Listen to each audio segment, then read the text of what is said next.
Olá pessoal, seguidores do canal PSC e daqui da Point Sistemas, MyTracking. Hoje mais um episódio aqui do Estúdio PSC, o podcast que fala sobre empreendedorismo, sobre negócios, tecnologia, carreira e gestão.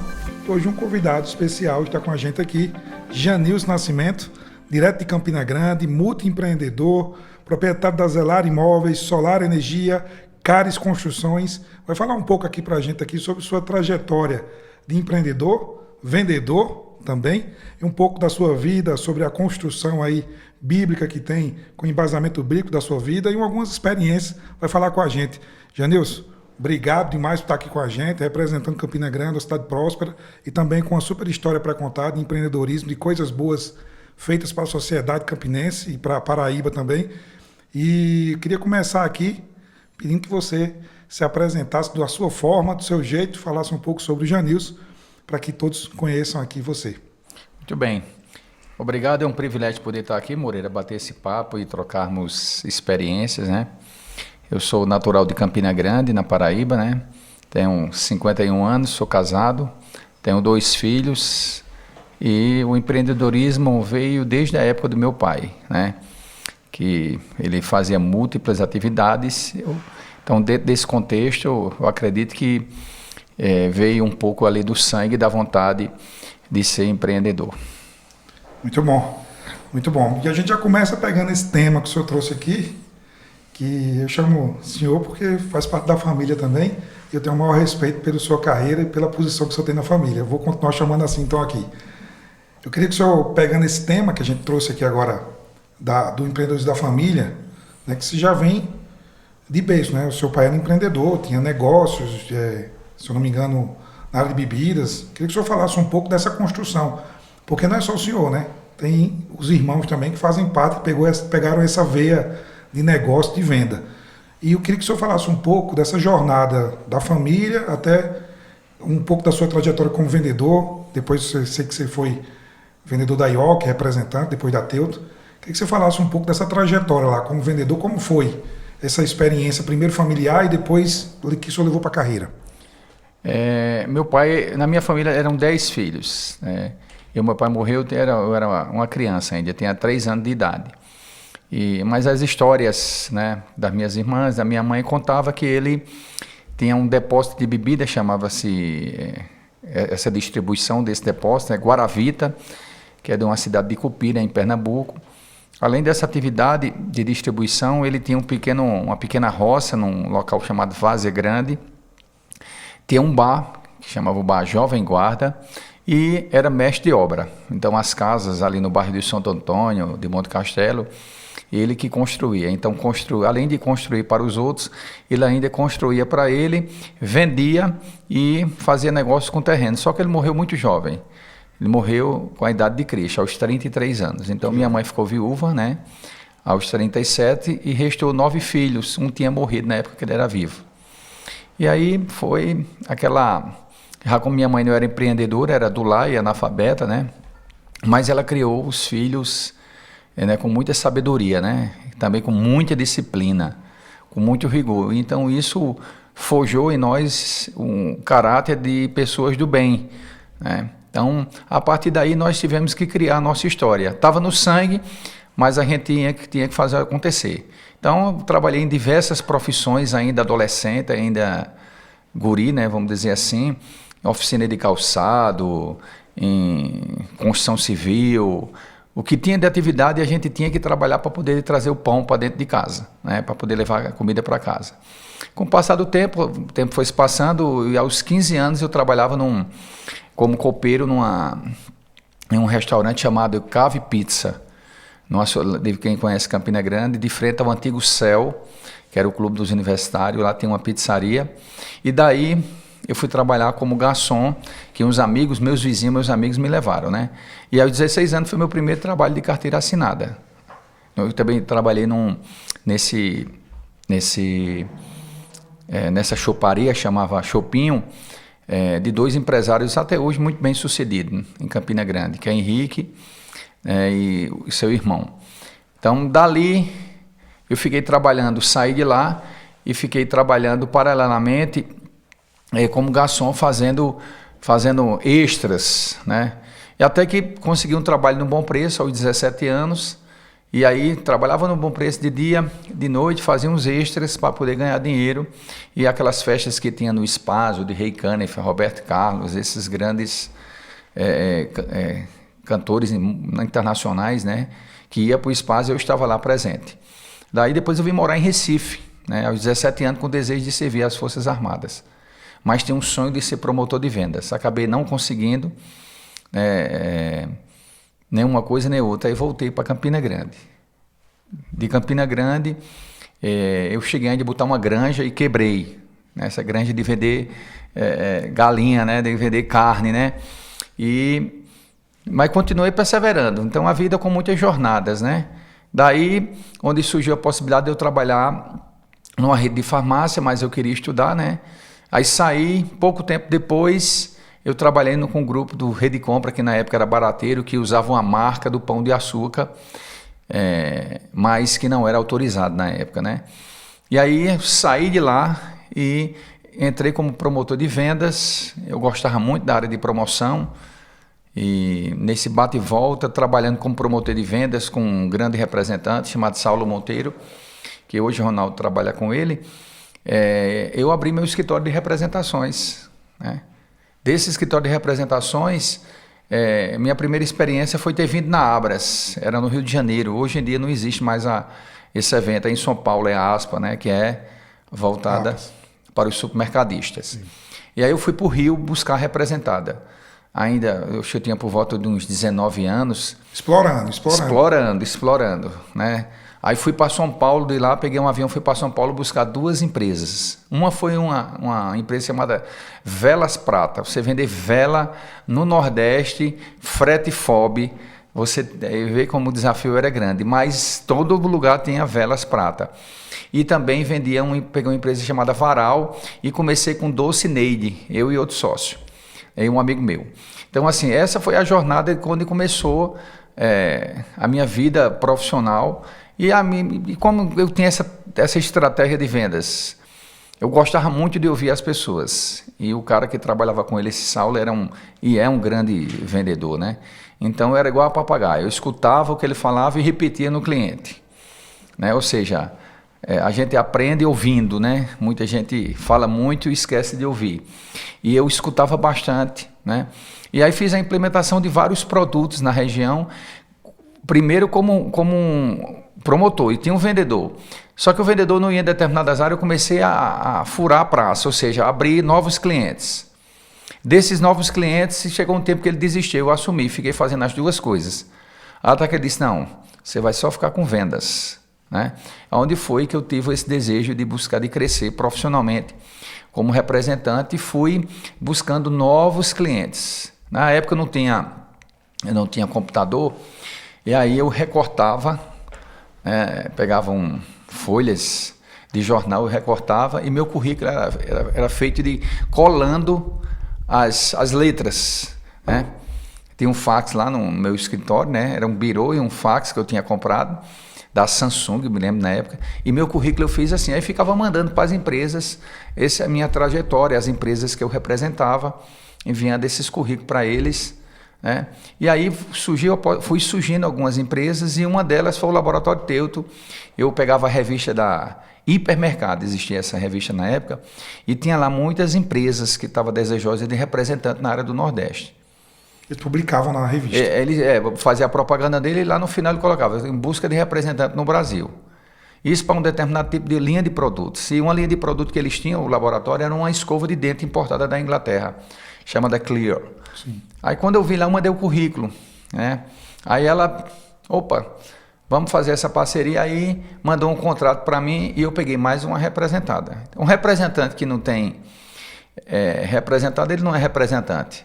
Padre que não tem, e nem pastor que tem ovelha, não são padre nem é pastor. Verdade. Pode ser qualquer coisa. E representante que não tem representado, ele não é representante. Aí eu precisava de representadas que pudessem as pessoas manter contato. E foi daí onde surgiu essa venda que tinha para vender essa escova de dente e esse fio dental em supermercado. E os produtos que eu pegava, eu tenho muito network, meus amigos, né, tinham essa relação comigo, aí nós começávamos a vender. Até que um dia surgiu um gerente que via que eu mandava pedido da escova. Quando eu mandava o pedido da escova, e eu saía para vender, eu também comprava essas escovas para vender, e eu tinha um Fusca. Dormia dentro desse meu carro, porque eu não tinha dinheiro para pagar hotel. Nas viagens? Nas viagens. No interior, né? No interior. Onde eu ia. Eu também vendia, né? Levava algumas escovas, vendia, tentando fazer negócio, aí vendia o Dulcinei, oferecia o varal, naquela perspectiva de crescer, de desejar, né? De buscar crescimento. E você batia a porta do meu carro do lado direito e abria do lado esquerdo. Mas era uma joia, meu Fusca, eu gostava demais dele. E aí eu fui nessa trajetória buscando novos clientes, criando esse relacionamento com o cliente, até que surgiu essa possibilidade de eu ser representante do laboratório. Ele viu chegando os pedidos lá e aí ele ligou para mim. Rapaz, eu vejo que está chegando os pedidos para você, eu estou indo para a região do Nordeste contratar representantes. E eu queria te conhecer. Aí, isso era o quê? O supervisor? Isso era o gerente nacional do laboratório. O gerente nacional. Ele ia para Campina? Não, João Pessoa. João Pessoa. Ele estava contratando, querendo expandir a linha dele, né? Aliás, ele não era do Brasil, ele era do Norte e Nordeste. Vanderlei Garrelli, o nome dele. E aí o laboratório também não era tão conhecido, ele vendia medicamentos similares como tantas outras empresas vendiam na época. Ou seja, os medicamentos similares considerados na época, por exemplo, Novalgina, a substância dipirona. Então, vários laboratórios vendiam essa substância e esse laboratório também vendia. Ele não era genérico, não? Não existia o genérico na época. Sim. Na época não existia genérico, foi tempos depois que aconteceu o genérico. E aí, quando ele chegou lá, dizem, olha, eu vou estar tal hora no Hotel dos Navegantes, lá em Manaíra. Aí eu estava com o meu sócio e disse, rapaz, nós não podemos receber esse cara nesse Fusca, né? Vamos criar uma estratégia diferente. Eu cheguei de frente à Localiza, deixei meu Fusca, aluguei um Fiat Uno na época, que era um carrão. E aí, bem novinho, quando eu cheguei na porta do hotel, que eu fui pegar a mala dele, ele olhou assim e disse, eita, você é um grande representante. Ele não perguntou se o carro era meu. Certo. Quando ele entrou no carro, botei as malas para deixar ele no aeroporto, ele disse, eu vou lhe dar a Paraíba e o Rio Grande do Norte e no final do ano você vai conhecer o laboratório. Só em olhar para o carro. Estratégia de marketing. Uma estratégia de marketing. Estratégia de promotor, de produto, de marketing. O produto era o senhor mesmo, né? O senhor estava vendendo naquele momento, né? E aí o senhor aproveitou essa estratégia e já trouxe mais negócios. Mais negócios. Aí, final do ano eu estava lá. Eu não peguei o Rio Grande do Norte, peguei a Paraíba. E aí comecei aos poucos, meus principais clientes começaram a me comprar e eu tentando furar o mercado devagarinho. E ia vender um cara, ele deu um golpe, né? Não pagou e era Delcrédito na época, né? Delcrédito é quando o cliente não paga, quem paga é o representante. Sim. Então eu disse, não, pode avalizar para ele que ele tinha um bom conceito, mas ele estava ruim na realidade. E aí chamava-se Toninho da Ipoarana, essa distribuidora.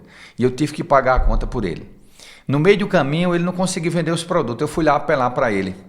Disse, rapaz, me ajude, já que você está com esse produto aí, não está vendendo, está com dificuldade, devolva a parte dele aí. Emita uma nota fiscal para mim que eu devolvo uma nota de devolução para o laboratório e eles podem mandar meu cheque de volta, que eu dei para pagar a conta. Em garantia. Aí, tudo certo. Quando a mercadoria saiu, chega no posto, o fiscal retém a mercadoria. Aí eu fui lá e falei, mas rapaz, isso é o dinheiro do meu ganha-pão. Se o senhor reter essa mercadoria, que tem muito produto desse vencido aí, que eu estou devolvendo aí, eu vou perder dinheiro. Nem vai servir para o senhor, nem vai servir para o Estado e vai me prejudicar. Ele liberou a mercadoria. Graças a Deus. A mercadoria foi, aí eles mandaram meu cheque de volta. Só que nesse intervalo aí, a empresa começou a crescer no Brasil e aqui também. Pouco tempo depois, Zé Serra foi o ministro da Saúde de Fernando Henrique Cardoso. E eu, até então, querendo crescer, melhorar meu relacionamento com os clientes, aumentar o número de visitas, vendia um Fusca. Eu tinha uma namorada, fui para casa dela, quando chegou lá, torou o cabo do acelerador, ela teve que empurrar o carro no outro dia. Eu vendi um carro por R$1.000 a um amigo meu, que inclusive faleceu ele. Eu vendi o carro por R$1.000. Despachei o carro e fiquei visitando os clientes, andando. Até que na época de Fernando Henrique Cardoso, o Brasil estava começando a crescer, né, com a questão do plano real, né? da URV, e ele queria barrar esse crescimento para não aumentar a inflação. E o consórcio foi travado, os lances do consórcio. Quando ele liberou o lance do consórcio, eu fui num amigo chamado Fábio Dantas, que eu devo isso a ele, sou grato muito a ele. Ele endossou o cheque para mim, para me trocar com a agiota, para me pegar o dinheiro, R$3.000 na época, me lembro como fosse hoje, para me dar de lance. E eu planejei ir para Goiânia, ia para um evento que tinha lá, e nessa época eu era solteiro. Participava da convenção, dessa convenção eu pegava o carro, tudo isso eu imaginava, eu sonhava com isso. Antes de comprar o carro. Eu vou para Goiânia, chega lá, eu vou participar da convenção anual, vou pegar um ônibus, vou para Belo Horizonte e vou comprar esse carro aonde tem a fábrica da Fiat. E do jeito que eu planejei, aconteceu. Eu peguei o dinheiro, tirei o lance do carro, dei o lance, fui contemplado, liguei para uma concessionária em Betim. Eles me venderam o carro. Quando eu ia comprar o Fiat, o Palio acabou de nascer. Era um lançamento, era melhor do que o Fiat Uno. Aí eu comprei um Palio verde Bismanha. Tirei o carro, estava lá o carro, e eu fui para a convenção, participei da convenção, peguei um ônibus bem cedinho, chegou de noite em Belo Horizonte, eu fiquei numa pousada, e aí eu fui para a concessionária. Na volta aconteceu um fato inusitado. Quando eu estava chegando num sinal assim, o cara gritou: "Ei, você é da Paraíba, né?" Aí eu olhei assim para ele. Aí eu não vou dizer o que eu disse, né? Que eu nem me lembro mais. Eu dei um grito lá, fechei o vidro do carro que era na manual mesmo e fui-me embora. Tudo que acontece na vida da gente tem algo que pode... se algo ruim nos acontece, nós vamos poder tirar as boas lições. Quando eu olho um pouquinho para trás, eu ia descendo no Pechincha ali na Feira Central em Campina Grande, e o cabo disse assim: "Tá pegando fogo na roda do teu Fusca". Aí eu me assustei, então não entendia pouco de carro. Ele entrou no meu carro, fez eu rodar pelo distrito, lá perto da igreja presbiteriana, trocou o dínamo do carro, e ainda naquela época comeu R$20 meu, como se fosse R$150. Quando eu dei o dinheiro a ele, eu disse: "Poxa, fui enganado". Aí ri, fui-me embora, consertei meu carro depois, o Fusquinha, fui embora. Isso para nós termos um resultado anos depois. Lá em Minas. Lá em Minas, quando o cara gritou meu nome... não gritou meu nome: "Ei, você é da Paraíba, né? Eu sou de Catolé do Rocha". Digo: "Vai, demônio, tchau". Me lembrei, na mesma hora veio no meu HD a lembrança do cara que me enganou lá na porta do supermercado. Aí entrei lá e vim embora. Peguei o carrinho, fui me encontrar com a minha mãe em Recife, né, que ela tinha me visitado na casa da minha avó, e vim dirigindo de Belo Horizonte com mapa. O mapa, um cliente meu me deu 4 rodas, eu me guiando pelo aquele mapa. Vim andando ali por Vitória, saí ali por... Ainda me lembro, por Rios Claros, saí por Vitória. Sei que um dia e meio eu estava em Recife. E aí, com esse carrinho, já um carrinho mais novo, eu tinha que correr para fazer o resultado acontecer. Para pagar, né? Para pagar o carro. Só que aí... eu pagava os cheques, que era prioridade por causa do meu amigo, que eu não podia atrasar, porque se atrasasse a conta ele ia para ele. Aí eu atrasava a prestação do carro, atrasava cartão de crédito, aí fiquei negativado no cartão de crédito, fiquei negativado no cheque especial. Não deixei cheque sem fundo, mas a conta era no céu. Minha primeira conta, 02437, era a conta do Bradesco. Começou com a poupança, então era cliente muito antigo do Bradesco, não, do Banco Itaú. Aí, resultado, teve uma vez que tem uma empresa de cobrança lá no Metropolitan, em Campina Grande. E aí eles foram lá me chamar porque eu estava com 3 parcelas atrasadas do carro. Mas eu me senti tão humilhado que eu prometi para mim mesmo que nunca mais eu entraria naquele lugar para ser cobrado. E aí, com 90 dias depois, eu estava em dias, e aí fui trabalhando, né? E uma vez eu dei uma carona ao dono do laboratório, ele esteve na Paraíba, e entrou nesse carrinho. Já no Palio. Já no Palio. Não era mal alugado, não, da Localiza, não. Era seu. Sendo que era o dono. Sim. Aí, quando eu estava andando no carro, ele disse assim: "Vamos descer para empurrar", porque subindo aquela ladeira que vai para o aeroporto de Bahia, ele disse que o carro era 1000, né? Sim. Ele mais 2 pessoas no carro, né? O carro andava lento, né? Ele disse: "Vamos descer para a gente empurrar o carro aí?" Brincando, né? Mas aí, resultado, o laboratório começou a crescer. Eu comecei a aumentar o número de clientes, esse formato de clientes, e trabalhava muito na ponta pós-venda. Como é que eu trabalhava? Eu trabalhava com o meu cliente final, que eram os balconistas de supermercado. Eu fazia o meu produto vender na ponta, eu colocava no distribuidor e o laboratório começou a criar estratégias. E aí eu comecei a colocar também promotores de venda para divulgar nosso produto. Nós tínhamos um produto, a linha OTC, que podia ser divulgado, que podia ser vendido, né? Sem receituário, cara, hipoderme, OAS, vitamina C. A gente tem uma série de produtos que podia ser. E então elas faziam várias promoções. E aí eu fui ficando como referência no laboratório, recebi até troféu, porque na Paraíba e no Rio Grande e em João Pessoa eu tinha as meninas com as bis toda adesivada. Sim, promotora. As promotoras. Então isso era um show onde elas andavam, tava lá elas fardadas e com os adesivos, e serviu até de referência no Brasil. E na época que Fernando Henrique entrou também, José Serra foi o ministro da Saúde. Então ele encabeçou a campanha do genérico. Mas antes de entrar o genérico, ele encabeçava o similar. Então nós tínhamos um produto, né, que era a substância omeprazol, mas que nós tínhamos outro nome que eu não me lembro agora. E ele pegou assim no Jornal Nacional, né, que era a mídia de referência na época, o Losec, e pegou um produto nosso. Disse, olha, tá vendo essa aqui, o Losec, um exemplo, custa R$100. Quanto é que custa esse omeprazol do Teuto, né? Que ele foi conhecer a fábrica. Custava, um exemplo, R$15. Então isso foi pegando formato. Aí foi surgindo a campanha do genérico e o laboratório fez uns investimentos que ele vinha crescendo muito. E na época, isso há 17 anos atrás, ele investiu... Não, era mais, uns 20 anos atrás, ele investiu $100 milhões na época. Era muito dinheiro. Se tornou a maior fábrica de medicamento na América Latina, comprou uma unidade na Angola. Então ele explodiu no Brasil inteiro. E por tabela, eu também cresci junto com o laboratório.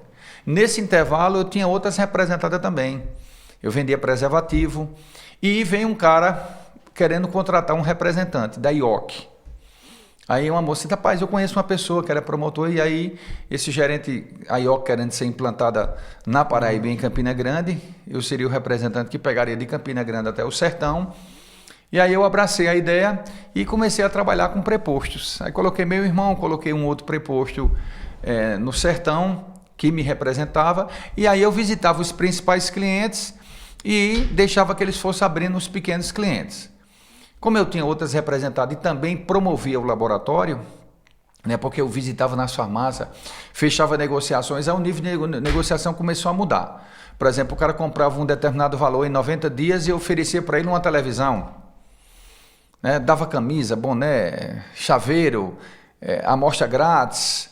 E passei a visitar alguns médicos, né, dando algumas literaturas. Então isso tornou o laboratório muito referencial. E aí, no ano de 1999, minha empresa faturava muito bem, porque eu não só tinha o laboratório, mas tinha também a IOC, tinha empresas de gases, tinha preservativo, eu tinha um leque de representadas, né, que me davam uma certa liberdade. Mas o carro-chefe era Teuto. Era o laboratório Teuto brasileiro. Até em 1996, 2006, quando eu resolvi não permanecer mais, porque nesse intervalo eles tiraram os representantes e contrataram funcionários. Nessa contratação de funcionários, a condição de eu ficar como funcionário seria se meu irmão fosse contratado como representante da divisão hospitalar, que eu também era representante da divisão hospitalar. Aí eles aceitaram. Aí ele ficou como representante da divisão hospitalar e eu tinha deixado a IOC, porque eu discordava de um gerente que tinha. E aí a IOC não era para mim o meu negócio principal. Era o laboratório. Era o laboratório. O que deixava dinheiro era o laboratório. Resultado, eu não quis mais e a Deus ficou trabalhando como um representante da divisão hospitalar. Eu fiquei como funcionário, mas continuava ainda com as minhas representações paralelas. Aí eles acabaram com os distribuidores e colocaram distribuição própria. Aí eu passei a gerenciar Paraíba e o Rio Grande do Norte. Passei 5 anos nessa operação, até que em 2006, né, meu filho estava nascendo, eu estava concluindo a universidade, eu estava sendo cogitado para ser gerente regional, né, que seria da Bahia até o Rio Grande do Norte. Eu não quis. Aí veio um gerente, nessa mudança de um diretor, a gente acabou conversando e ele disse, não, indiretamente ele já veio com o propósito também de me tirar, era exatamente o sonho que eu tinha, que era sair, que eu ia pedir demissão, porque eu estava prospectando já numa conversa em montar a imobiliária, que é a Zelari. 2006. Fantástico. Agora começa um novo, uma nova jornada, né? Mas até aqui, claro, a gente tem um marqueteiro persistente, que é um trabalho de marketing fantástico. Você está na frente de um laboratório em um estado como a Paraíba, está representando e colocando a marca dele no lugar, entendendo como é que funciona promotor, conversando com o promotor, montando a equipe. É um trabalho de marketing, de vendas e marketing. Então, até então, teve persistência, teve coragem, caminho como representante de buscar novas representadas e um trabalho fantástico de marketing. Então, com certeza teve muito suor. Mas aí o senhor que agora queria empreender. Aí como é que foi que começou o negócio da Zelari? Eu tenho uma curiosidade, eu nunca perguntei para o senhor, a Rafa também nunca me disse. Agora eu queria saber como foi que começou o zero, como saiu a ideia, o negócio, o nome, como foi que nasceu o Empreendimento Zelari, que é a maior imobiliária aí de Campina Grande, e tem muita coisa para a gente falar aqui. Daqui a pouco eu vou falar das suas inovações aí como imobiliária. Mas como é que começou o negócio? Então, em 2006, antes de eu me desligar completamente do laboratório, né, eu vinha conversando com o dono da construtora, uma construtora que era a maior construtora na época da cidade, o nome dele é Antônio Rolim. E aí nessa conversa, depois de 6 meses que a gente já vinha conversando, disse, olha, a gente tem que atar ou desatar, para mim poder dar seguimento aos meus projetos pessoais. Aí ele disse, não, então você pode se desligar do laboratório. Então o cara veio, me colocou para fora, e eu me lembro ainda que quando eu fui fazer a rescisão do sindicato, eu sempre tive bons resultados, nossa equipe sempre teve bons resultados, porque nós trabalhávamos, eu tinha isso como filosofia, e aprendi na escola da IOC através de um gerente chamado Jefferson. Se você quiser vender mais, você precisa aumentar o número de clientes e aumentar a quantidade de produtos vendidos no ponto de venda. São os 2 segredos para você ter sucesso. O mix e o número de clientes. Não tem outra solução para você ter sucesso. Você não fica preso um só? 2 clientes grandes não é bom, 3 não é bom. Quanto mais capilarizado, quanto mais diversificado, melhor. Você pulveriza. É tanto que quando eu trabalhava com o Saulo, a gente vendia ele era representante da Effen do Brasil, que era uma empresa americana, que era no Rio Grande do Sul, que era detentora da Whiskas, Pedigree, do arroz malequizado, Nobis. E eu tinha vários clientes, inclusive também nessa linha de vender produtos de ração de cachorro, né, que não tem a ênfase que tem hoje. E quando a gente lançaram um produtozinho, uma pastazinha que colocava para o cachorro comer, e a mulher disse, nem cachorro come isso. Aí eu peguei um pão, passei, comi um pedaço, ela quase vomitava e disse, coloca o pedido aí. Pode comprar. Pode comprar. O vendedor provou. Então, quando eu vim trabalhar que nós começamos com a Cipresa, eu me desliguei e comecei em junho de 2006. No primeiro mês eu vendi 4 apartamentos. Então não tinha nascido a Zelari ainda. Era vendedor, era corretor. Eu era corretor, eu atendia no escritório dele, que era o escritório da Cipresa. A gente ia abrir a imobiliária, né, já tinha conversado 6 meses, e aí primeiro mês eu vendi alguns amigos meus 4 apartamentos para 1, 2 para 8, comecei. Aí ele, poxa, não, vamos agilizar. E criamos a logomarca, foi feito o processo. No dia 1º de agosto, nós inauguramos a Zelari na Avenida Pedro de Almeida, ali próximo ao OAB. Aí foi onde nasceu a Zelari. No nascimento da Zelari, nós convidamos um marqueteiro, né? Um cara que era influência, a influência na época era no jornal, né? E aí colunista. Colunista, eu convidei ele, coloquei uma página e chamei os meus principais clientes e amigos. Os meus amigos de relacionamento, o meu network, que eu vinha desde quando eu comecei a trabalhar como promotor, não foi nem como vendedor.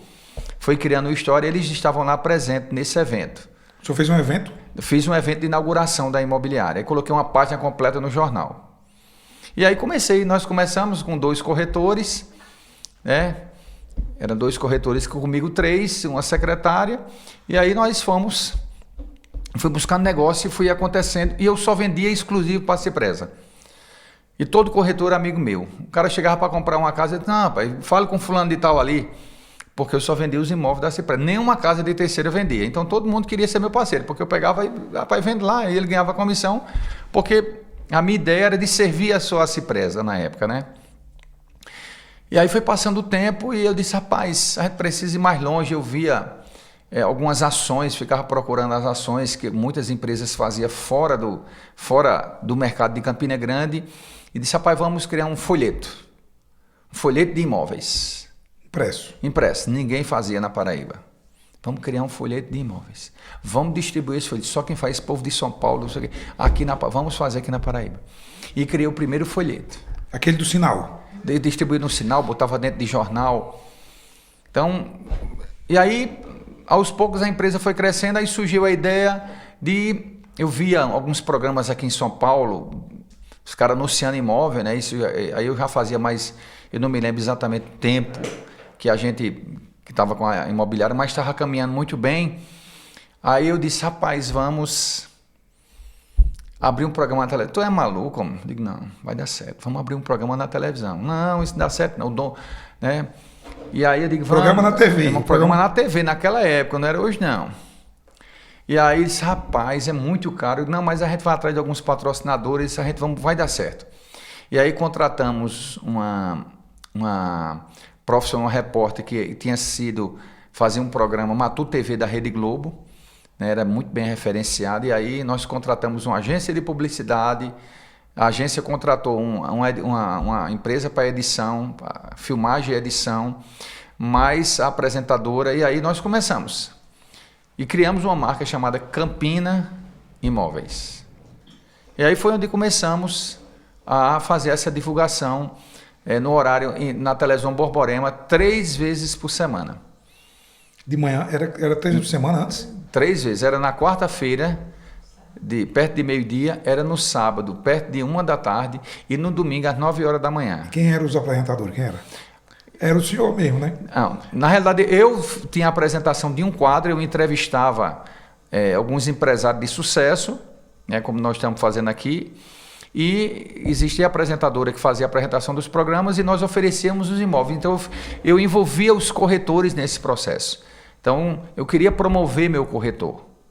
Queria um campo... Não, ele não é meu funcionário, é meu amigo, é meu parceiro. Então, eu treinava eles, preparava eles, todos os corretores que não vinham do outro imobiliário, corretores virgens, pessoas que estavam querendo crescer. Então, eu queria apostar neles. Então, eu preparava eles. Mudamos de lugar, fomos para uma outra sede, né, bem ampla, com estrutura muito maior, e lá nós tínhamos sala de treinamento, e todas as segundas-feiras nós treinávamos os profissionais em todas as áreas, convidávamos engenheiros, arquitetos, de diversos segmentos, para preparar, colocar estratégias no mercado. Comprei uma unidade móvel, né, que deu o nome de Zelarão. Unidade móvel era o quê? Era um carro, era um escritório móvel. Para o corretor? Para o corretor. Mas qual era a ideia desse escritório móvel? Vender e até o cliente. Tem um empreendimento, a gente estabelecia, chegava lá, colocava lá o carro, armava uma tenda, e aí nós atendíamos, buscar o cliente, em vez de esperar o cliente vir na imobiliária, nós íamos atrás do cliente onde ele estava. Muito bom. Eu tenho uma observação aqui para pegar esse trecho que o senhor falou aqui, que eu queria entrar num assunto bem específico, que eu sei que o senhor é fera também, que é o treinamento e a formação de pessoas. Eu sei que muitas pessoas passaram pelas suas empresas, principalmente pela Zelari, corretores que às vezes eles naquele momento não percebiam a importância de estar ali numa TV, de estar recebendo aquele treinamento, né? A gente está puxando, o senhor está puxando eles para venda, para ler. Eu queria que o senhor falasse um pouco dessa jornada de treinamento. Com certeza, o senhor teve também pessoas que treinaram bem o senhor, que o senhor já falou aqui, gestores que lhe inspiraram, e com certeza o senhor inspirou muitas pessoas, inclusive eu sou uma delas, sou inspirado muito, sou um seguidor do senhor no sentido de empreendedor e de pessoa também. Mas eu queria que o senhor falasse sobre os funcionários, os colaboradores que passaram pela sua história e a importância do treinamento e a importância da formação dessas pessoas. Eu queria que o senhor falasse um pouco de como o senhor conduzia isso também. Quando eles iam chegando lá, nós sabíamos a necessidade de preparar os profissionais para que ele pudesse atender bem o nosso cliente. Então, daí onde nós começamos a buscar profissionais, tanto palestrante, psicólogos que vinham da palestra, como também trazendo vários assuntos voltados para o mercado imobiliário, a respeito de escritura, da parte jurídica, da parte de atendimento ao cliente, de relacionamento. Então, todas as segundas-feiras nós sentávamos para bolar nossas estratégias e aí a gente fazia a distribuição de alguns livros, nós presenteávamos outros, incentivava as pessoas que elas comprassem. Então, muitas delas saíam de lá preparadas, ou seja, sem o conhecimento elas não teriam tanto resultado se ela tivesse o conhecimento de um bom atendimento, do relacionamento. Isso não só na parte dos corretores, mas também na parte dos funcionários operacionais, dos funcionários internos, daqueles que trabalhavam no departamento de marketing, né, nos que trabalhavam no financeiro, no setor de correspondente bancário. Eu fui convidado pela Caixa Econômica. Eu fui o primeiro correspondente habitacional de Campina Grande, se não o primeiro da Paraíba, a fazer financiamento de imóveis, a ser usado como plano piloto no Brasil. Foi escolhido várias empresas no Brasil, uma em cada estado, e na Paraíba estávamos nós presentes, mais uma vez lá como pioneiro desse processo. Eu chegava a financiar por mês 100 apartamentos por mês. Pela Caixa Econômica? Pela Caixa Econômica, como correspondente habitacional. Porque facilitava todo o processo. Todo o processo. Hoje existe muitos correspondentes. Você tem uma ideia, foi vendido lá num local chamado Residencial Dona Lindu, que era imóvel popular, né? Nós vendemos aproximadamente 900 apartamentos. Lá nós fizemos 950 financiamentos. Se algum corretor externo vendeu, deve ter vendido uns 50. Nós vendemos, por exemplo, algumas feiras que nós inovamos, que o mercado não tinha tanta ênfase. Eu queria estar onde o cliente estava.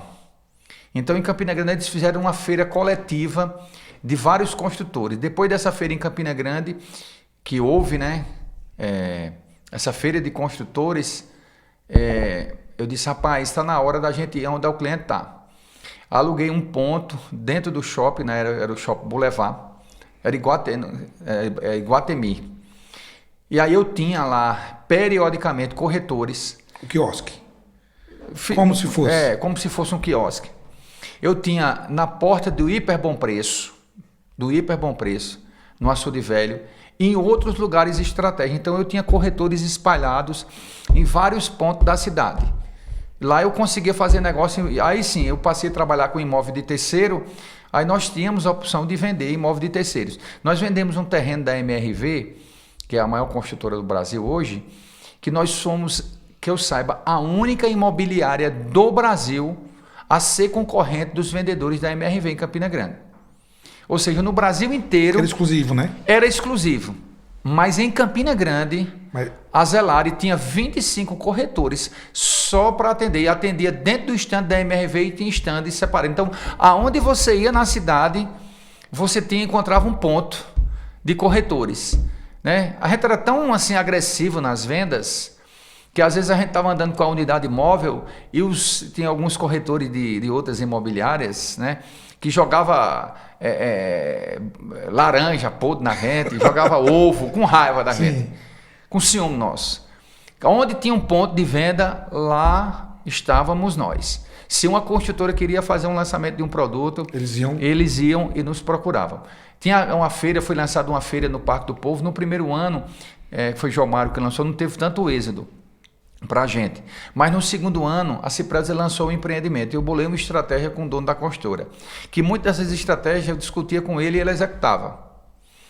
E ele lançou 2 empreendimentos, chamado Jardim Botânico. Nós vendemos, no único final de semana, 300 apartamentos. Puxa, fantástico. Era um volume assim, muito grande de negócio, né, que voltava para a construtora, que eu abdicava parte de comissão e parte de comissão beneficiava o corretor, né? Não vendia, tirava o pedido. Porque nesse momento também você tem que considerar todas as parcerias que estão envolvidas, né, no negócio, né? Porque em algum momento a gente tem que abdicar também de um lucro, tem que valorizar as parcerias também, né? E o senhor fez isso muito tempo, com certeza com o Rolim, com a Cipresa, valorizando essa parceria que ele fez com o senhor e no momento da Zelara no começo, né? Não, e onde tinha, fora isso aí, aonde tinha um empreendimento da Cipresa, tinha um stand de venda nosso. De vocês. Nosso. Estava lá um corretor nosso, em cada empreendimento lançado pela Cipresa, pela MRV, o programa na televisão. Na hora quando o cara estava lá, disse, rapaz, liga agora que eu tenho um corretor esperando você, ou no empreendimento ou na Zelara. Então, nós funcionamos, um dos conceitos, e muitos desses conceitos eu aprendi com o Rolim, um grande profissional, um visionário.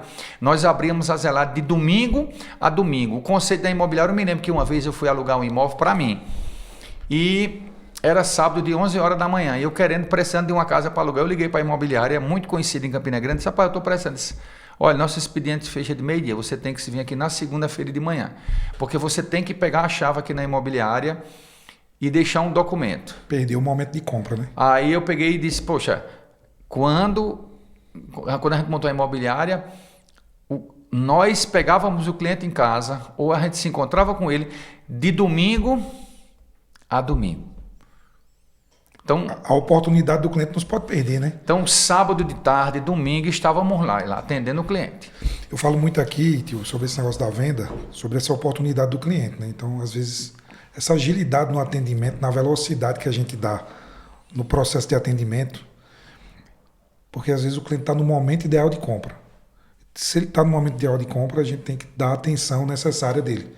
Então, deve ter sido assim também com a imobiliária. Então, às vezes, o cliente, com certeza, ele tem um momento de compra no final de semana.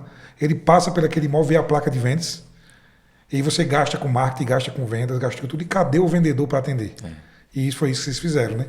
E estava falando justamente desse conjunto de treinamentos que o senhor dava a toda a equipe. Treinamento com pessoas de fora, da importância disso, que eu acho que com certeza deve ter contribuído muito para o sucesso da Zelara, que a Zelara teve.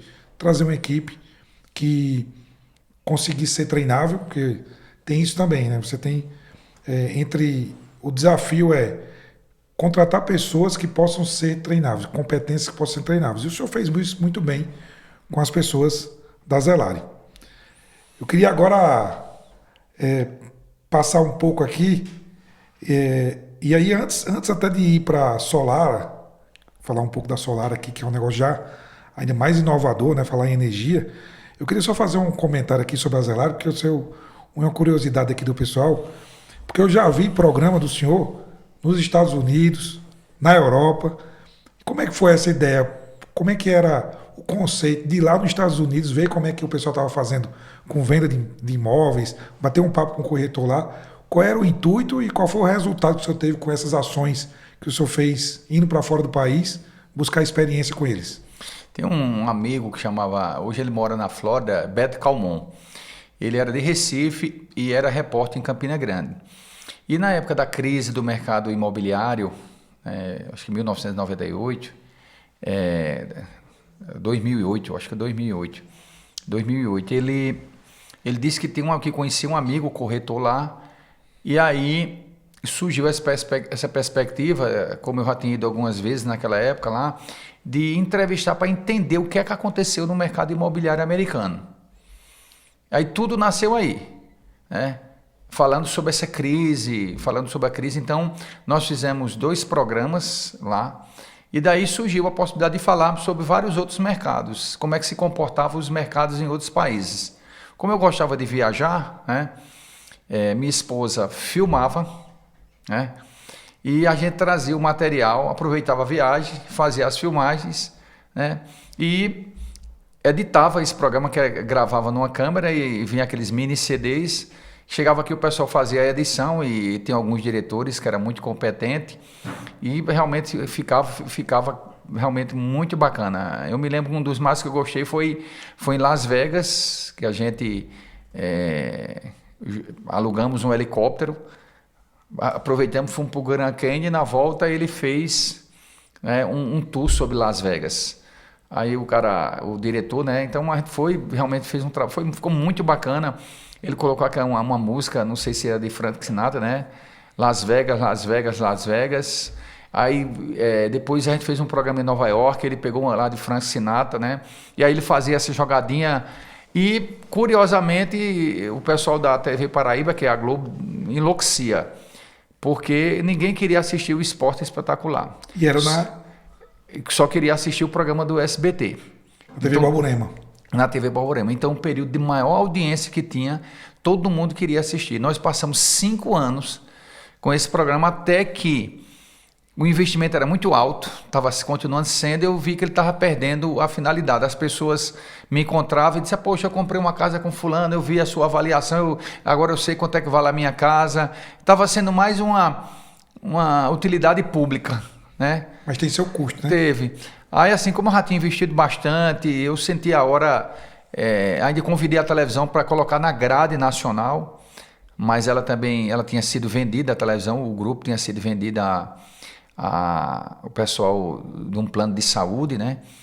Aí eu vi que eles estavam fazendo várias mudanças e não estava dando uma importância, talvez não fosse relevante para eles. Aí foi onde eu resolvi encerrar com o programa. Grace está aqui, no estúdio aqui com a gente aqui, tá rindo aqui, lembrando, com certeza lembrando dessas gravações aí e de muitas outras histórias que tem que não dá para contar aqui, né? Com certeza. Tio, eu queria partir agora, a gente falou um pouco da Zelari, o senhor recentemente, nos últimos 2 anos ou 3, se eu não me engano, o senhor me corrija, o senhor começou novos empreendimentos, né? Um deles foi a Solar Energia, que é uma empresa que está levando energia solar para diversos negócios e empreendedores, né? Para empresas e para também casas com projetos de energia solar. Eu queria que o senhor falasse um pouco desse empreendimento, como surgiu também, porque para a gente deixar aqui a mensagem de como um empreendedor inquieto gera negócios e fica pensando em negócio o tempo todo. E pensando em outras coisas, em outras formas de gerar não só rentabilidade, mas também prosperidade, né? Porque isso tudo está ligado à prosperidade. A prosperidade nossa, a prosperidade da família. Então eu queria que o senhor falasse um pouco como surgiu a Solar Energia, o que ela faz hoje, e já aproveitando o que é a perspectiva aí de futuro dessa questão da energia para o senhor, como o senhor está vendo. Antes da energia solar, eu tinha uma empresa aberta que era meu escritório de representações, né, que era Cares. Sim. Era Cares Representações. E assim, lá pelo meio, lá eu ainda tinha umas representadas e eu mantive o escritório sem encerrar, até que, como corretor com a Zelari, eu resolvi, em 2010, entrar no ramo da construção, fazendo casas populares para vender no Minha Casa Minha Vida. Então, eu me aliei com um colega e a gente construiu um prédio junto, depois ele não quis continuar e eu continuei, mesmo como corretor, aonde eu entrei no segmento da construção civil.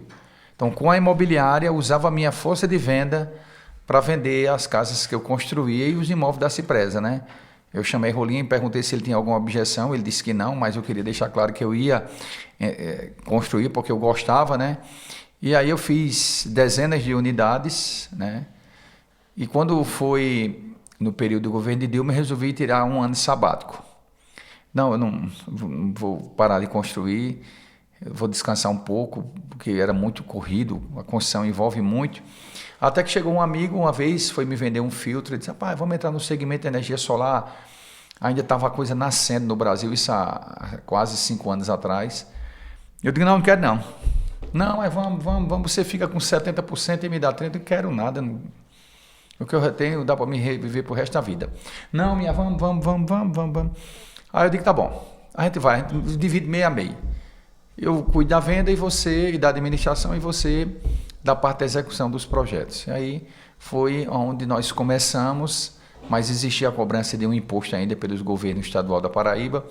Quando eles tiraram esse imposto, nós começamos a vender e a coisa foi começando a acontecer, e aí nós conseguimos fazer um bom fluxo de negócio em Campina Grande. Só que foi surgindo outras empresas, né? Porque o mercado é muito amplo, é muito vasto, pessoas com bons networks também, né? E aí a coisa foi crescendo, e mais ou menos há 3 anos atrás ele não quis mais andar comigo, e eu deixei a empresa com ele, e abri minha empresa, né, chamada, que é muito parecido, foi a igreja que deu a sugestão, Solari, e há mais de 3 anos, com a linha de clientes que eu tinha, do network, nós conseguimos instalar aproximadamente, eu acho que uns 30 mil painéis aproximadamente. Muita coisa. Em residências e comércios. Entre eles está o grupo do Bom Que Só, da Rede Farma, do Colégio Autêntico, do Colégio Panorama, do Alice Coutinho, então assim, do Posto Sudoeste. Tem muitos dos clientes que colocaram energia solar conosco, repetir esse projeto, ampliando o sistema, colocando, indicando amigos. Então, a energia solar é um caminho sem volta, né? É muito prático, simples e rentável para quem está colocando. É extremamente benéfico a energia solar. Então aí surgiu essa possibilidade. Hoje eu reativei a construtora depois de 7 anos, voltei a construir, né?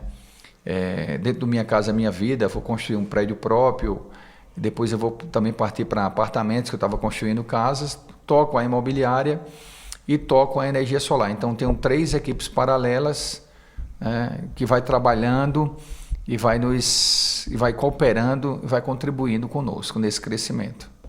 Muito bom. É uma história de um outro empreendedor e com certeza tem muita coisa, ainda vem mais coisa ainda. Já construiu algumas empresas de sucesso, né? 3 negócios aí que geram rentabilidade, que geram prosperidade.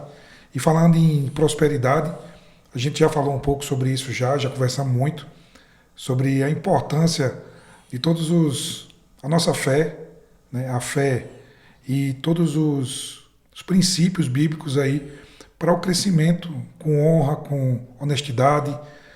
Eu queria que o senhor falasse um pouco disso. Eu sei da sua palavra, que é forte, que sempre está trazendo bons conhecimentos para a gente, boa palavra para a gente. Eu queria que o senhor falasse um pouco sobre a importância desses conhecimentos e princípios bíblicos na sua vida toda, na construção das empresas, dos negócios, da sua família, da nossa família também.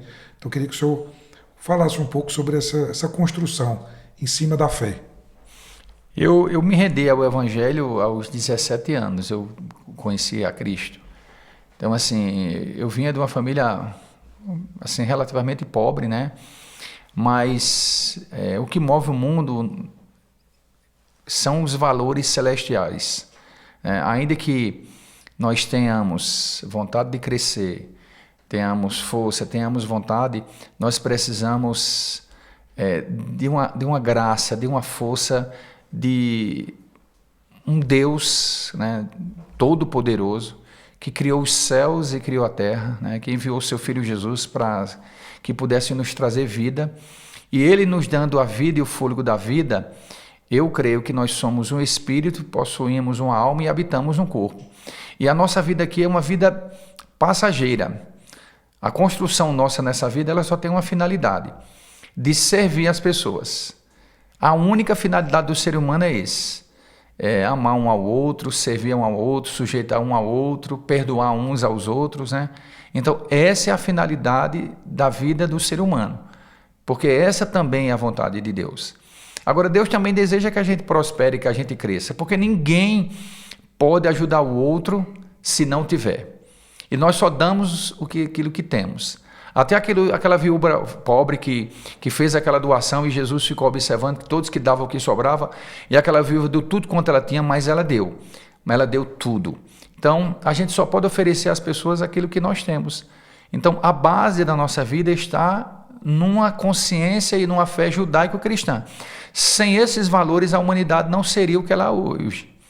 Então, os verdadeiros valores da vida estão nesses valores judaicos cristãos que vêm e nos perseguem há centenas e há milhares de anos, né? Que foi Deus, né, o arquiteto, o criador, que estabeleceu princípios, valores descritos no livro sagrado. Um livro único, de uma fé única, inabalável, né, que está acima de toda e qualquer religião, que fez-nos firmar em fé.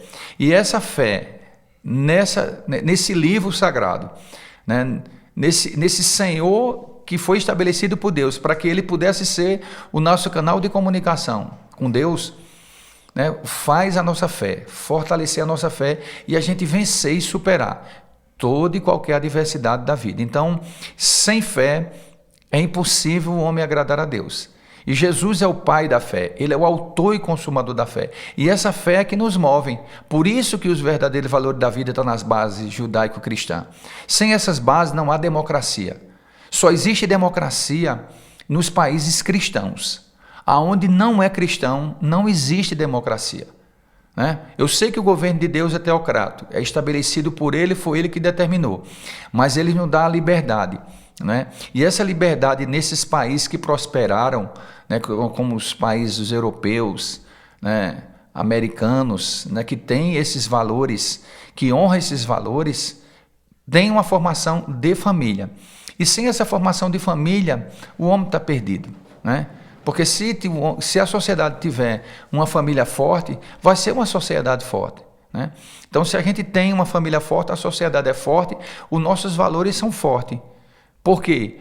Muita gente critica o lucro. Sem lucro, não existe prosperidade. Verdade. O lucro é sagrado. Né? O lucro é repartido. Né? A medida do empreendedor. A gente só consegue, como o senhor falou, né? Eu acho que é uma coisa que o senhor falou uma coisa muito interessante. A gente só consegue dar o que a gente tem, o que a gente cria. E se a gente cria prosperidade, a gente também consegue entregar a prosperidade. Como um empresário falido vai conseguir honrar os compromissos com seus empregados, sem ele ter lucro? Né? Olha, o socialismo nunca deu certo em país nenhum do mundo. Mas o cristianismo, como base de valores, para você ter uma ideia, o mundo foi livre através de Martim Lutero, né? Quando ele deu essa liberdade para o mundo, né? Para que as pessoas pudessem pensar, ela pudesse tomar suas decisões, para que elas pudessem, agir. E a prosperidade do mundo ocidental vem através desse homem. Esse homem é um revolucionário. Ele quebrou princípios, foi perseguido, ameaçado de morte, mas hoje nós devemos, né, esses valores, né, a Martim Lutero. Né? E tudo disso também em cima desse processo de prosperidade, né, desse conceito de prosperidade que a gente tem, que Martim Lutero foi um dos que lutaram por essa condução, dessa liberdade, né, toda. A gente tem também a família, o senhor falou também da família. E com certeza, Grace, né, Carlos, Esther, Carlos agora está seguindo seus passos já na empresa, já, né, fazendo parte disso, tem uma importância especial, além, claro, dos irmãos, da mãe, que nos apoiam por trás de nossos projetos. Com certeza, em cima dessa base cristã, bíblica, tem uma família que apoia e que apoia o Senhor em tudo nisso. Como é essa vivência com eles no dia a dia de um empresário que tem uma agenda corrida, de um empresário que tem diversos desafios no dia a dia, como é esse convívio com a família, esse apoio que o senhor tem da família, né? Eu queria que o senhor também falasse um pouco desse ecossistema que dá suporte para que essa prosperidade e essa mensagem que o senhor nos passa atinjam também outras pessoas. Quando eu comecei a crescer profissionalmente iniciando, eu comecei a envolver as pessoas que estavam ligadas perto de mim. Eu me lembro que uma vez mãe chegou para mim e disse: eu quero que você empregue sua irmã. Eu disse: mas irmã, é uma ordem. O princípio da obediência de uma pessoa que quer crescer na vida, né, ela precisa ser obediente aos pais. Eu não conheço ninguém que é desobediente aos pais, que consegue prosperar. O apóstolo Paulo diz que há uma promessa naqueles que são obedientes, no capítulo 6 do livro de Efésios. E essa relação de obediência tem uma relação de bom relacionamento. Eu sempre tive um bom relacionamento com todos os meus irmãos. Né? E à medida que eu pude trazer eles para perto de mim e oferecer a eles um anzol e uma isca, eu dei a eles para que eles pudessem encontrar o seu próprio caminho. Então cada um deles foi encontrando, nem todos passaram por mim, mas a maioria passaram por mim. E meus sobrinhos também passaram por mim. Então receberam, né, informações, receberam conhecimento, né, aquilo que eu pude oferecer a eles, na medida de que eles se aproximavam, eles recebiam para que eles pudessem tomar suas próprias decisões e andar pelos seus próprios caminhos. Então, eu vejo que hoje muitos deles estão bem, né? Eu não tenho uma pessoa da minha família desempregada, todos trabalhando, uns prosperando mais do que o outro à medida da fé de cada um deles. Mas assim, o ponto central é de que eu tenho um bom relacionamento com eles e eles me celebram, né, nas minhas decisões, nas minhas vitórias, né? Então, quando você tem uma família que pensa assim como você, e você pode dar sua parcela de contribuição a eles, né, tanto você é abençoado, quanto eles são abençoados. Porque a bênção está no dar e não no receber. Jesus disse, mais bem-aventurado é dar do que receber. Aquele que dá água ao que tem sede será descedentado, disse o rei Salomão. Então a bênção está em dar, em contribuir, em cooperar. Por tabela, você vai ser tão abençoado, de forma tão abundante, sem você perceber. Porque enquanto mais você dá, mais existe uma triplificação. Eu diria que quando um agricultor planta 3 carocinhas de milho, ele colhe no mínimo 500 espigas, 500 caroços em uma única espiga. E normalmente um pé de milho dá 2 espigas. Então ele planta 3 e colhe 700. Então o poder do dar é sobrenatural. É gigante mesmo. Eu tenho um pensamento comigo, tio, sobre a importância desse empreendedorismo familiar, eu chamo assim, porque o empreendedorismo, nós somos empresários e empreendedores, né? Nós temos empresas, somos empreendedores também, buscamos negócio, fazemos negócio, buscamos prosperar o negócio além de ter a empresa. Mas o empreendedorismo está em todas as áreas, né? Tá na fé, está no seu próprio emprego, que você trabalha para alguém, o intraempreendedorismo, né?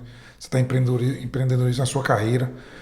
E eu acredito muito nesse empreendedorismo familiar, nos exemplos que vão deixando. Eu cresci rodeado de empreendedores, rodeado, a palavra que nós usamos na Paraíba, mas é em volta e recebendo ensinamentos indiretos e às vezes diretos de empreendedores. Meu tio, o senhor conhece, que é padre, ele começou, antes de ser padre, ele fazia uns brochinhos para levar para os eventos da igreja. E esses brochinhos, ele pegava, quem fabricava era ele vendia, e com esse dinheiro ele construiu uma parte da casa da minha avó. Ele ajudou a minha avó a construir a casa dela, Padre Carlinhos. E ele envolvia os sobrinhos. Eu lembro muito disso quando era criança. E nós sobrinhos dele, a gente ajudava ele na fabricação para colar com araldite, colar aquele botãozinho, e depois ele levava a gente para os eventos para vender. Olha só a construção do empreendedor, a construção do vendedor, com um simples gesto. E ele não estava percebendo naquele momento aquele gesto tão grandioso para a gente, que eu e minha irmã, nós aprendemos. Minha irmã é uma excelente vendedora, super corretora aqui de Alphaville, né, bem sucedida, e foi pupila sua também, né? Começou lá como secretária, e esses pequenos e às vezes maiores gestos de exemplo que a gente vem recebendo dos nossos pais, tios e familiares que estão mais próximos, é de uma importância gigante, né? Eu participei com esse meu tio, ele levava para vender os broches, e quando a gente vendia o broche, depois ele dava R$20, no final, R$10, e a gente vendia, negociava. Quando era para vender 10, era R$1 cada um, fazia 10 por 8, ele ensinava, de uma forma ainda do jeito dele, mas a gente foi aprendendo como vender, e diversos outros tios empreendedores, um que tinha uma padaria, outro que tinha uma empresa de telefonia, outro que tinha empresa X, a gente vai visitando quando criança, quando adolescente, e vai ganhando aquela experiência. Eu acho que esse empreendedorismo familiar é muito importante para a construção tanto profissional dos jovens, e aí o senhor construiu muitos, Rafaela, Ronaldo, M, sobrinhos, os agregados da família, como eu também faço parte um pouco disso, né? Aprendi, e a gente tenta trazer isso e também trazer prosperidade para frente, ou seja, ser exemplo também, tanto para os nossos filhos, né? Letícia está aqui sempre, aqui participando desse ecossistema. Eu sei que isto de vez em quando está lá, dentro de um empreendimento do senhor, né? Mesmo criança, olhando, observando aquele cenário de como o senhor trabalha. Carlos Alberto agora está lá já dentro do marketing digital, do marketing da empresa, aprendendo também, mas fazendo algum trabalho. Então, essa é a importância da família, não só nos dando apoio, e também no nosso lado, do lado empreendedor, trazendo esse conhecimento, sendo de exemplo. Eu acho que isso tudo que a gente falou de prosperidade, que o senhor falou muito de prosperidade, de dar o que você tem, não é uma oportunidade de emprego, é um conhecimento que a gente difunde com eles, e com certeza isso em algum momento na jornada vai servir. Então, eu acho que tem muita gente que é grato a toda essa experiência que o senhor atribuiu, fora da família, dentro da família também, e com isso eu queria agradecer formalmente aqui por todo esse ecossistema de conhecimento que o senhor contribui para a gente e para algumas pessoas que participaram desse processo.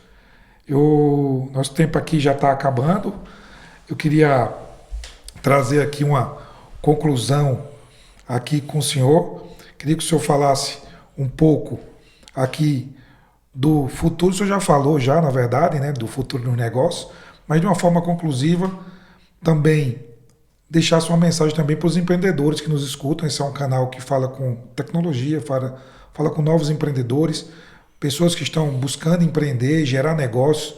Eu queria que o senhor deixasse também uma mensagem especial aqui para essas pessoas. Os desafios, as mensagens e o que é preciso para crescer na vida como empreendedor, para seguir os passos aqui do Janilson, com negócio de sucesso aqui que o senhor fez. Olha, o empreendedorismo está muito dentro da pessoa. Se ele quiser obter algo diferente, ele precisa fazer algo diferente. Ele precisa sair das quatro paredes, né? Ele precisa se dedicar, ler, ouvir, mudar os hábitos, né? Os hábitos influenciam muito a vida das pessoas, né? Trocar o Netflix, a televisão, né, pela leitura, uma leitura aplicável, né? Ler biografias de empreendedores de sucesso, sabe? Garimpar, buscar sonhar, desejar, né? A questão da personalidade do caráter é muito fundamental na vida do empreendedor, porque ele precisa ser perseverante, ele precisa ser atuante, ele precisa ser dedicado, comprometido, ele não pode estar só envolvido. Existe uma diferença entre o comprometimento e o envolvimento, né? Quando a gente come lá um X-egg, a galinha está envolvida no processo, mas quando nós comemos um X-egg bacon, o porco precisou da sua vida para que a gente pudesse comer aquele bacon. Então, muito mais de estar envolvido no processo é estar comprometido. E esse comprometimento requer dedicação, né? Muita dedicação. Acordar cedo, né? E dormir tarde, né? Pensando, sonhando, desejando. Então, nessa busca, vai chegar uma hora em que ele vai tentar e ele vai encontrar. Não vai ser um caminho fácil, não, né? Por mais que a pessoa queira dizer como é, olha, você deve fazer bem aqui direitinho, vou fazer exatamente isso, nem sempre é, porque cada um vai ter a sua própria experiência. Mas a perseverança vale a pena. E se errar, não desistir. Continuar tentando. Seja uma, seja duas, seja três, seja quatro, não importa. Tem que continuar tentando. Uma hora vai dar certo. Muito bom. Janilson Nascimento, tio Janilson, muito obrigado pela participação, por reservar esse momento aqui em São Paulo, na agenda corrida de passagem, mas uma ótima oportunidade para a gente bater esse papo. Eu acho que tem conversa para muito mais tempo, mas pela agenda corrida nós vamos finalizando por aqui esse episódio aqui do Para o Seu Conhecimento, nosso Estúdio PSC, e agradecendo pela história, pelo exemplo e pela participação aqui com a gente, deixando aqui os nossos ouvintes à vontade. Eu convido você a seguir o nosso canal, marcar no sininho lá para receber as notificações e conhecer a história do Janilson e compartilhar com seus amigos também. Então, curta o nosso canal, nossas redes, PSC, Estúdio PSC, e saiba mais um pouco. Eu, para finalizar aqui, abro mensagem final, Janilson Nascimento, para a gente encerrar aqui o nosso episódio de hoje. Entrega teu caminho ao Senhor, confia nele e tudo ele fará. Amém. Obrigado, Janilson, muito bom. Obrigado, tio. Muito bom, hein?